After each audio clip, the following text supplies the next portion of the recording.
नमस्कार और आदरपूर्वक नमन। स्वागत है आप सबका विश्व शांति दर्शन चैनल में। चैनल की अवधारणा का श्रेय जाता है विश्व शांति के उपासक विश्वधर्मी प्रोफेसर डॉक्टर विश्वनाथ दा कराट जी को। आप देख रहे हैं संत धारा की वीडियोस और कहानी चल रही है संत समर्थ रामदास की। पिछले एपिसोड में आपने जाना कि संत समर्थ रामदास ने घूम घूम कर पूरे देश में कई अध्ययन केंद्र स्थापित किए जहां उनकी शिक्षाएं और उपदेश पढ़ाए जाते हैं। इनसे पूरे देश में उनके कई शिष्य और अनुयायी बन गए। रामदास के 11 शिष्य थे जिनमें 300 स्त्रियां थीं। महिलाएं शिष्याएं विशेषज्ञ उपदेशक थीं और सदाचारी भी। रामदास ने अपने शिष्यों को हिंदू धर्म और धार्मिक ग्रंथों के प्रसार के लिए देश के सभी हिस्सों में भेजा। अब सुनते हैं आज आगे की कहानी। रामदास पंढरपुर नहीं जा पाए क्योंकि उन्हें इस पवित्र स्थान के अस्तित्व का पता ही नहीं था।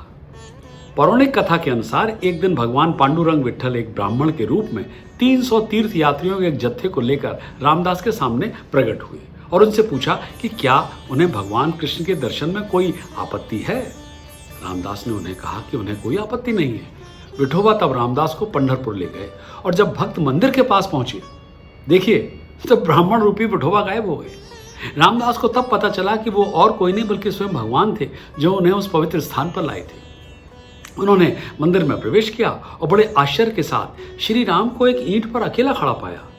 रामदास ने तब अपने इष्ट देवता को संबोधित किया और सीता माता, लक्ष्मण और हनुमान जी के बारे में पूछताछ की। इन शब्दों के बाद भगवान राम की छवि तुरंत भगवान विठोबा में बदल गई। रामदास ने तब भगवान विठोबा के सम्मुख नतमस्तक किए और उनके दुर्लभ दर्शन के बाद उनकी स्तुति में गीत गाए। रामदास को अब यह विश्वास हो गया था कि भगवान के कई अवतार और कई रूप थे। उन्होंने लोगों को उपदेश दिया और हर किसी को किसी भी अवतार में अपनी पसंद के ईश्वर का सम्मान और पूजा करने को कहा। रामदास तब पंढरपुर के लगातार आगंतुक बन गए। पंढरपुर में रामदास तुकाराम और अन्य संतों के संपर्क में भी आए। ऐसा माना जाता है कि प्रभु श्री राम ने रामदास को कृष्ण के तट पर जाने और शिव के अवतार शिवाजी महाराज को मराठा साम्राज्य के संस्थापन में मदद करने के लिए आदेश दिया। रामदास कृष्णा नदी पर आकर उपदेश देने लगे। उन्होंने मारुति की 11 प्रमुख सीटों की स्थापना की जिसमें भौतिक विकास के महत्व पर जोर दिया गया। उन्होंने चंपावती में भगवान श्री राम के लिए मंदिर का निर्माण किया और सिंगानवाड़ी नामक स्थान पर शिवाजी रामदास के शिष्य बने। वे शिवाजी के प्रेरक थे। शिवाजी ने एक बार अपने गुरुदेव समर्थ रामदास को अपना पूरा राज्य उपहार स्वरूप दिया था। तब रामदास ने शिवाजी से कहा कि राज्य उनका नहीं था बल्कि इसे भगवान की ओर से एक ट्रस्ट के रूप में मानकर न्यायपूर्ण शासन करने के लिए होना चाहिए। शिवाजी ने तब अपने गुरु की चप्पल को सिंहासन पर रखा और गुरु के आदेश और मार्गदर्शन के तहत राज्य के प्रतिनिधि के रूप में कार्य किया। ऐसा माना जाता है कि शिवाजी महाराज ने रामदास स्वामी से अनुरोध किया था कि वे अपने निवास पराली नामक किले में स्थानांतरित करें और वहां अपने पवित्र मठ स्थापित कर लें। बाद में इस किले का नाम बदलकर सज्जनगढ़ कर दिया गया। सारंगपुर में एक बहुत शक्तिशाली और प्रसिद्ध श्री हनुमान मंदिर का निर्माण श्री समर्थ रामदास स्वामी ने स्वयं करवाया था। यहाँ मुख्य मूर्ति को एक बड़ी चट्टान पर उकेरा गया है जो बाद में एक मंदिर में तब्दील हो गई। इसे निजामाबाद जिले में एक पवित्र तीर्थ स्थल माना जाता है। संत रामदास ने करीब 452 साल पहले इस मंदिर की नींव रखी थी। मंदिर में हर दिन काफी संख्या में तीर्थ यात्री आते हैं। 1632 में समर्थ रामदास ने अपनी आध्यात्मिक यात्रा शुरू की और उन्होंने पूरे भारतवर्ष में 12 वर्षों तक लगातार घूम घूम कर अवलोकन किया। उन्होंने तकली से अपनी यात्रा शुरू की और करवीरा क्षेत्र कोल्हापुर में श्री अंबाजी भवानी की प्रार्थना करने गए। वहां से वे गोदावरी नदी के शुरुआती बिंदु ब्रह्मगिरी गए। फिर उन्होंने गोदावरी नदी के किनारे कुछ दूर तक यात्रा की। ऐसी एक जगह जहां स्वामी समर्थ रामदास गए थे वहां तेलंगाना के वर्तमान निजामाबाद जिले से संबंधित है। इस स्थान को इंदूर के नाम से जाना जाता है। यह नाम राजा इंद्रदत्त से उत्पन्न हुआ था जो वर्षों तक इस क्षेत्र में फले फूले थे। श्री समर्थ रामदास इंदूर क्षेत्र के बोधन नामक स्थान पर ठहरे थे। बोधन को पहले चक्रमपुर के नाम से जाना जाता था। इस उपजाऊ भूमि ने समृद्ध संस्कृति और विरासत को प्रदर्शित किया है और यहाँ कई मंदिरों का निर्माण भी हुआ है।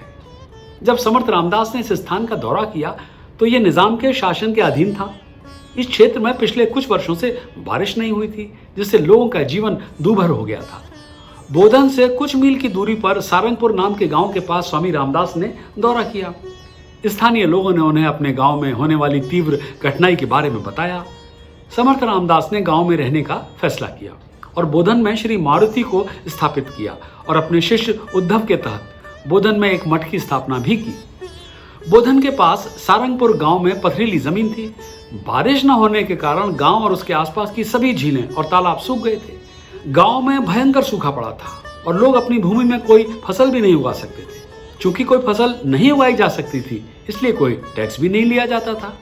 शासक निजाम ने क्षेत्र के सभी ब्राह्मणों को बारिश के लिए प्रार्थना करने का आदेश दिया और धमकी भी दी कि अगर बारिश नहीं हुई तो उनको आजीवन कारावास की सजा दे देंगे।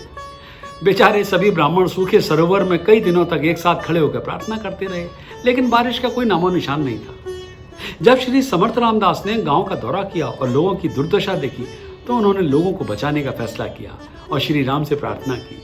उन्होंने वहां की चट्टान पर श्री मारुति की रूपरेखा तैयार की और फिर उन नक्काशी को अपने पवित्र कपड़े से ढक दिया। उन्होंने वहां इकट्ठे ब्राह्मणों से श्री मारुति की पूजा और स्तुति और प्रार्थना करने के लिए कहा। थोड़ी देर बाद जब उन्होंने अपना कपड़ा हटाया, तब तक श्री समर्थ द्वारा बनाई गई रूपरेखा हनुमान जी की एक सुंदर मूर्ति में बदल चुकी थी। जब भगवान मारुति की पूजा हो रही थी तो बारिश की बूंदें धीरे धीरे गिरने लगी और फिर कुछ ही देर बाद झमाझम बारिश होने लगी। श्री समर्थ रामदास ने बाद में पास के किले में एक बड़ा श्री राम मंदिर भी स्थापित किया और वर्तमान में इसे किला रामालयम के नाम से जाना जाता है। शंखनाद, ओहो, यानी समर्थ रामदास की आज की इस कहानी को यहीं देते हैं लगाम। अगली बार सुनेंगे समर्थ रामदास की कथा का अंतिम भाग। सब्सक्राइब कीजिए, साझा कीजिए और देखते रहिए अध्यात्म, विज्ञान और शांति से संबंधित वीडियोस का एकमात्र मंच विश्व शांति दर्शन।